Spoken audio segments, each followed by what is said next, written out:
Hello guys, welcome to the WTS। आज हम movie explain करेंगे द चाइनीज़ विडो। तो कहानी की शुरुआत में ये दिखाया गया है कि वर्ल्ड वॉर 2 के वक्त अमेरिका और जापान के बीच स्थिति बहुत नाजुक है। जापानी समुद्र तट से 700 मील दूर एक अमेरिकी जहाज़ हमले के लिए तेज़ बारिश में रवाना हुआ। इस जहाज़ में पायलट जैक के अलावा 4 और लोग हैं। प्लान ये है कि हमले के बाद चीनी बॉर्डर पर उनके उतरने का इंतज़ाम किया गया है। चीन में जंगलों से घिरा एक छोटी आबादी वाला गांव है जो जापानी सरहद से बहुत करीब होने की वजह से उनके कब्जे में है। यहाँ रहती है यिंग और उसकी बेटी मिमी। यिंग का पति युद्ध में मारा गया है, जिस वजह से उसके सास ससुर उसे पसंद नहीं करते, इसलिए साथ भी नहीं रहते। यिंग पढ़ी लिखी नहीं है, वो अपना गुजारा रेशम कीड़ों के धागे बुनकर करती है, जिसके लिए खास पत्तियां लेने उसे जंगल जाना पड़ता है, इसलिए वो गांव के बाहर जंगल के पास ही रहती है। इधर रात का हमला कामयाब रहा। वो चीन की सरहदों के अंदर जल्दी पहुंच गए, लेकिन जहाज की इंजन फेल होने के कारण सैनिकों को पैराशूट से कूदना पड़ा। जोर के धमाके के साथ जहाज में आग लग गई। धमाका सुन यिंग अपनी खिड़की से बाहर देखने लगी, पर कोई नई बात नहीं है। युद्ध के समय ऐसे हादसे आम हो चुके हैं। अगली सुबह यिंग अपनी बेटी के साथ जंगल में पत्तियां लेने गई। उसे पेड़ से एक सैनिक बेहोश लटका हुआ दिखा। इस सैनिक का नाम जैक है। वो जल्दी से गांव के मुखिया काई को बुला लाई। काई देखते ही समझ गया कि ये एक अमेरिकी सैनिक है। काई ने कहा, हमें इसकी मदद करनी होगी क्योंकि युद्ध में अमेरिका चाइना का साथी है और जापानी सैनिक जल्दी इसे ढूंढते हुए आएंगे। और फिर उन्होंने उसे एक जंगल की गुफा में छुपा दिया जहाँ कोई नहीं जाता। अगले ही दिन जहाज दुर्घटना स्थल पर पूरी जापानी फौज पहुंच गई। गांव में हर किसी से पूछताछ की जा रही है। लोगों के मन में उनका खौफ कायम करने के लिए जापानी अफसर ने गांव के मुखिया काई को ही मार डाला। हर घर की तलाशी भी ली गई, पर जैक उन्हें कहीं नहीं मिला। जब यिंग घर आई तब देखा पूरा घर बिखरा पड़ा हुआ है। उसने जल्दी से कमरे में रखी हुई मेज हटाई और जमीन पर बिछा कपड़ा भी। यहाँ कमरे के बीचों बीच एक खुफिया बंकर है। फिर नीचे उतरकर यिंग ने एक मटका टटोला जिसमें उसकी जिंदगी भर की कमाई है, जिसे लेकर अपनी बेटी के साथ वो कहीं दूर एक शहर में बसना चाहती है। उसे ज़्यादा तो कुछ समझ नहीं आया, पर उसने अपनी बेटी मिमी को कहा, अभी के लिए हमें उस अमेरिकी सैनिक की मदद करनी चाहिए क्योंकि हमारे मुखिया काई ने उसकी जान बचाने के लिए अपनी जान दे दी। अगले दिन यिंग को बाजार में किसी से पता चला कि कुछ अमेरिकी सैनिक नदी के उस पार पकड़े गए हैं और पायलट की तलाश जारी है। जापानी सैनिकों ने गांव के आसपास ही अपना डेरा जमा लिया है। इधर घायल जैक ने कुछ आवाज़ सुनी और वो बंदूक ताने बैठ गया। वो यिंग थी जो जैक के लिए खाना लाई थी। जैक के हाथ में बंदूक देख वो डर से खाने का थैला जमीन पर फेंककर भाग गई। कई दिनों के बाद जैक ने भरपेट खाना खाया। कुछ दिनों बाद छानबीन करते वक्त जापानी सैनिकों को जैक का पैराशूट मिल गया और उनका दल जैक की खोज में निकल गया। वहाँ जंगल में काम करती यिंग को जापानी सैनिक उस ओर जाते दिखे जहाँ जैक को छुपाया गया है। वो भागकर उसके पास पहुंची तो सही, लेकिन दोनों को एक दूसरे की जबान समझ नहीं आती। यिंग ने हवा में हाथ बनाते हुए उससे कुछ बोलना चाहा। जैक को बस इतना ही समझ आया कि कोई खतरा है और वो चोट लगे पैरों से लंगड़ाते हुए यिंग के साथ चल दिया। यिंग उसे घर ले आई और बंकर में छुपा दिया। जापानी सैनिक उस गुफा तक तो पहुंच गए, पर उन्हें जैक नहीं, एक रेशम से बुना हुआ थैला मिला। अब रात हो गई है। यिंग उसे खाना देने गई तो देखा कि उसका शरीर बुखार में तप रहा है। अगले दिन यिंग उसके लिए दवाई ले आई, लेकिन यिंग की बेटी मिमी नहीं चाहती कि जैक उसके घर पर रहे क्योंकि उसने अपने पिता के अलावा कोई और आदमी को अपने घर पर नहीं देखा। बच्चे मासूम सही पर समझदार होते हैं। यिंग की देखभाल से जैक जल्द ठीक होने लगा है। अब स्कूल में जापानी अफसर शिमामोटो थैला लेकर आ गया और एक एक बच्चे को दिखाकर पूछने लगा, इसे कहीं देखा है बच्चों? सब ने ना में सिर हिलाया, पर मिमी ना में सिर हिलाने से पहले थोड़ा सोचने लगी और जापानी अफसर की नज़र में आ गई।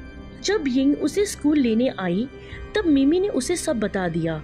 यिंग जब घर पहुंची, पीछे पीछे वो अफसर भी आया और वही थैला दिखाकर पूछा, क्या ये तुम्हारा है? यिंग ने ना में सिर हिलाया। जापानी अफसर ने कहा, जानती हो, जब हमने तुम्हारी बेटी को ये दिखाया था तब उसकी आंखें बड़ी बड़ी हो गई थी। जापानी अफसर ने फिर कहा, वैसे तुम्हारे पति कहाँ हैं? यिंग बोली, वो नानजिंग के युद्ध में मारा गया। जापानी अफसर बोला, शायद मेरी ही गोली से मारा गया हो। युद्ध में मरना कोई महान बात नहीं होती, फिर पीछे तुम जैसी हसीन बीवियों को छोड़ जाते हैं। पूरे घर में उसे कुछ नहीं मिला और वो वहां से चला गया। नीचे चौकन्ना बैठा जैक लकड़ी की दरार से सब कुछ देख रहा था। अब रात हो गई है। यिंग खाना बना रही है और मिमी पढ़ाई कर रही है। जैक ने नीचे से खटखटाया। यिंग ने सारे खिड़की दरवाजे बंद किए और जैक को ऊपर आने दिया। कई दिनों से छुपा बैठा जैक, उसकी कमर अकड़ गई है। जैक मिमी से बात करने की कोशिश कर रहा है और उसे सीटी से अपनी धुन सुना रहा है। यिंग ये सब दूर से देख रही थी। फिर खाना खाने के बाद जैक ने मिमी की कॉपी में फ्लाइटर प्लेन की ड्राइंग बनाकर पूछने की कोशिश की, मेरे साथ 4 लोग थे, उनका क्या हुआ? यिंग ने इशारे में बताया, उन्हें बंदी बना लिया है। इससे ज्यादा यिंग को जैक की बात समझ नहीं आई। जैक कई दिनों से अपने गंदे मैले यूनिफॉर्म में है। यिंग ने अपने पति के कुछ पुराने कपड़े उसे निकाल कर दिए और कमरे में सोने चली गई। लेकिन लैंटर्न की मध्यम रोशनी जब यिंग के दरवाजे के अंदर झांकने लगी तब उसके दिल में भी गर्माहट दे गई।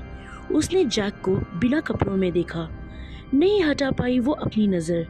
ये कैसी बेशर्मी की चादर ओढ़ ली है उसने? ऐसी तो नहीं है वो। सुबह वापस उसने जैक को बंकर में छिपने का इशारा किया। मिमी को स्कूल छोड़कर आने के वक्त यिंग को मिमी का टीचर जून मिला। उसने कहा, कल जापानी अफसर जो थैला लेकर आया था वो तुम्हारा ही है ना? मैं तुम्हारे रेशम के धागे की बुनाई के बारे में जानता हूँ।